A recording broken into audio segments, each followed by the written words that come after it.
a very new topic now coming from partial differential equations, and it's about a dream. It's a dream that all the astronomers had from the beginning and the invention of the telescope, that they do not spend their time sitting on the telescope and looking through it, but only work on the data. So many things have evolved in the last centuries, but still you have a telescope that is a huge piece of machinery, with many tons, and it has to be moved to the point where your object is in the sky.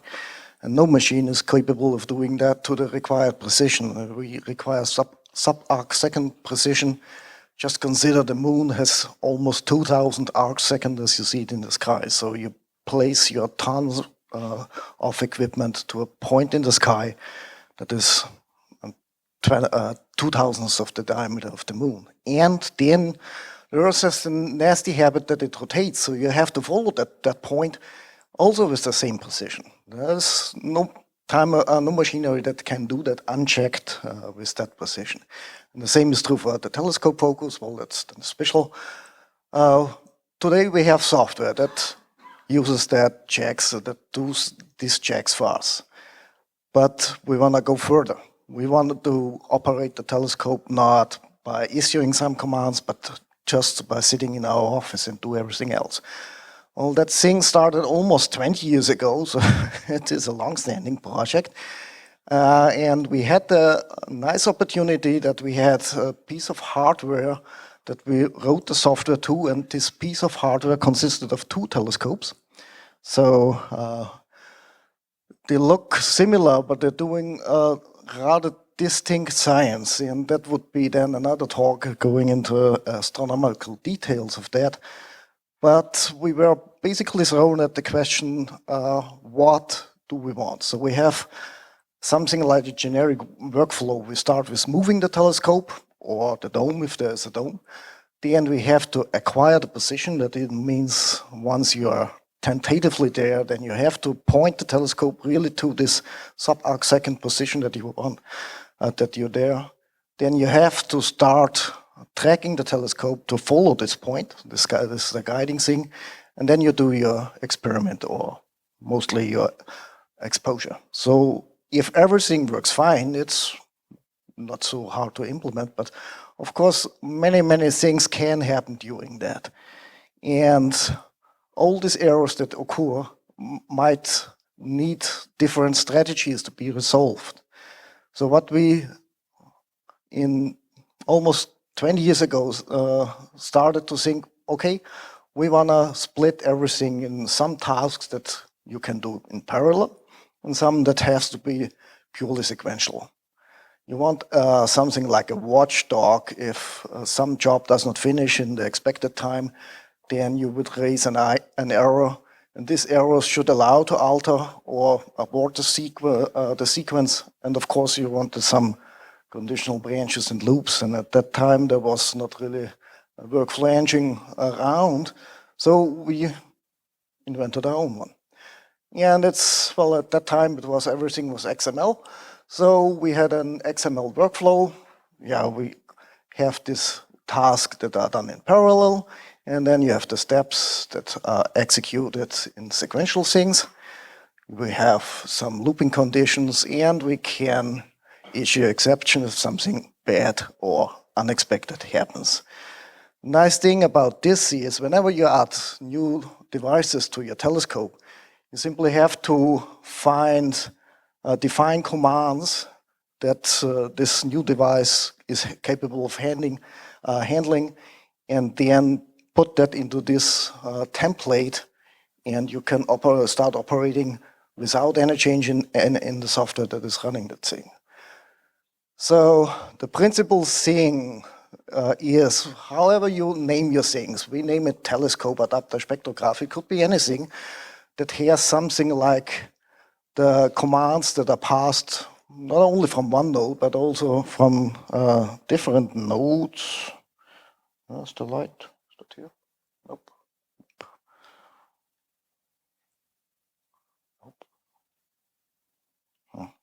Well, it doesn't matter. And you will have something like asynchronous replies to that because simply you have a telescope will take longer if it has to move over the entire sky or if it moves just a few degrees. Errors will happen at any time, not only as a result of a command, but it could happen that some device breaks without interference. And we decided that all this error handling is done in the central node, the Stellar Control System, SCS, which is prominently here written in the center. And all the data that is produced, it goes straight to the archive. There is no need that you back react with the data on the execution of a single task. But there's something which is very important for us, it's the scheduling. So the data that you have taken in the past will define which objects you want to observe next. So you don't need it for the execution of one object, but if you want to really construct a timeline, then you will have to use this archival data. And what is a scheduling problem in astronomy? Well, traditionally, you got a few nights on a huge telescope, you traveled there, you had your favorite hand-selected group of targets, your objects. You tailor that to the observing season. So if you go summer, you have different objects than in winter. And that was basically managed by an astronomer. But in robotic astronomy, you have the chance that you can span entire seasons. You have lots of targets, and sometimes you only need a few minutes per object per night or per every second night. So what we have in our system at peak times, we have 10,000 targets active simultaneously. That to schedule in an optimized way is difficult. The different ways on judging whether a schedule is good or not, you cannot say simply take the one target that is the best. How do you measure that? What is the metric of your schedule? So in the Hubble Space Telescope, they say the best schedule is the schedule that maximizes my shutter open time. So that maximizes my observing time, because observing time is so expensive. Nope, okay. But as soon as you're on ground, you cannot just optimize for a maximum shutter open time, because if you always observe close to the horizon, you're losing many photons just because of the atmosphere. So is it best to observe always at the culmination or at optimal seeing conditions? That might be. Or is it more interesting to complete those projects that you started? So say you have a bunch of different projects with different priority levels and you want to complete it. It's for sure better than start 100 and not finishing any of that. And of course, you have to find time balance between users or money givers or however you want to call them. Well, the first approach that you can have on scheduling is a queue scheduling mode, where basically you prescribe a list of jobs that have to be done during a night. That's very easy to implement, but you need really lots of human interference with that, because as soon as something goes wrong with your target allocation during one night, you have to change the target allocation for the following night. So if your conditions are changing rapidly, you cannot really react to that because you have prescribed your timeline. So this is only used in very simple systems. On the very other edge is the optimized scheduling, where you basically do something like a traveling salesman's problem or something, where you try to find an optimized schedule for everything. It's very CPU intense. If you have 1,000 targets, you will never be able to do all the possible permutations. And one really bad, nasty thing is on ground, if the weather changes, then your optimized schedule is in vain. It is not useful anymore. So on ground, optimal scheduling is today not used, but it's used in space because there's no changing weather. So for 1,000 targets, you would get 4 times to 10 to 2,567 possibilities. Yeah. That's not compute. So what do we do? There's this dispatch scheduling. It's basically it's a greedy algorithm. At any point in time, you're asking the question, which is the target that gives me the most benefit if I observe it now? So your actual conditions are immediately covered because you pick the target according to this actual condition. It must run in real time. You cannot do that offline, but it's only proportional to the number of targets that you have. So that's very easy. And this is the scheduling scheme that is currently used on most robotic or autonomous systems. It has some disadvantages. There's no predictive power. So you have this merit function that you're calculating for every target in your loop. And you cannot predict how will the gain be in 5 hours from now. These gains are sometimes a little bit unspecific. So this tuning of the weights is very crucial to get a good schedule. But the target pool plays into that, so it's not so easy. The long-term performance is not good. So we did a few alterations to that scheme, and basically we were very successful by letting the target decide how it would be calculating its schedule. Then you get something like that, which looks at first glance, it's an arbitrary spread cloud, but it isn't. It follows exactly the period that you're looking for.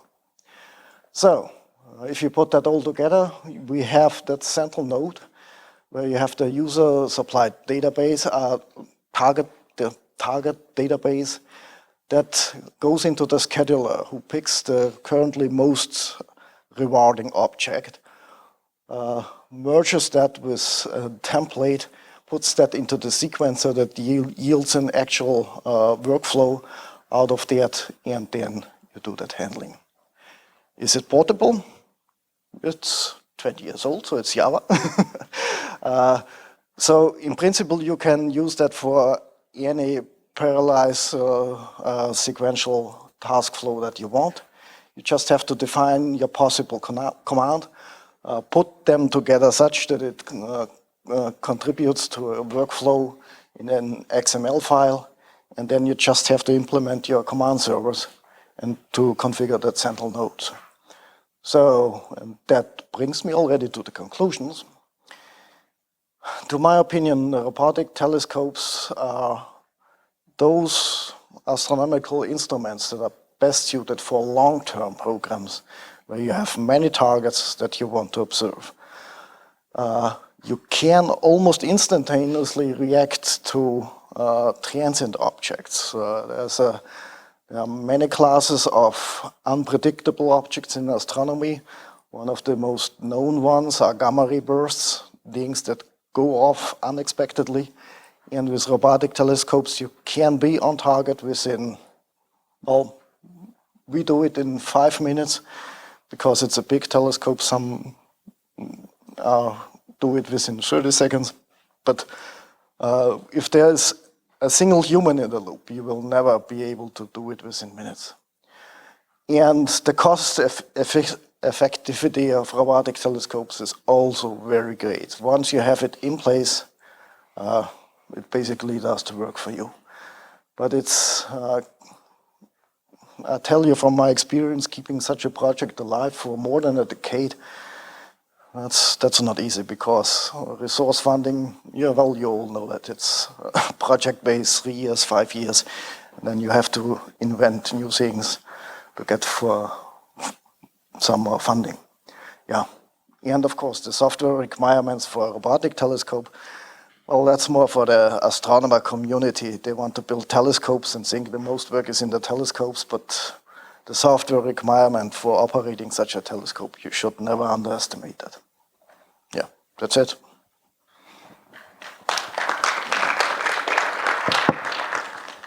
Thank you very much. Are there questions? May I ask something? Is this a larger community effort, or is this done in your group? Are there contributions from others, or is it basically yeah, basically smaller. Well, it started as a pure group at the institute, at our institute. So we wanted to do that. It is still a hot topic to automatize or have robotic telescopes. But basically everybody is doing it on his own. So the group that devised all of this code was maximum 3 people. So we only at the very late stages we moved to something like GitLab for distributing the code to different subgroups. We are ready to be open sourced, but there are some licensing issues which is very common with old software. 20 years ago, you simply copied the thing and did not care about that. So there are parts that are already public, but we refrain to making everything public. We do that on a cooperative base, so we are working together with people in Göttingen. They operate the telescopes, and there's a group in Liverpool that has something like that. And there's, of course, Las Cumbres from a Google founder pet project, but they're using their own software. It's a very common thing that this, especially old software, especially regarding licenses, this is not trivial, right? Any other questions? Otherwise, I would like to thank Thomas again.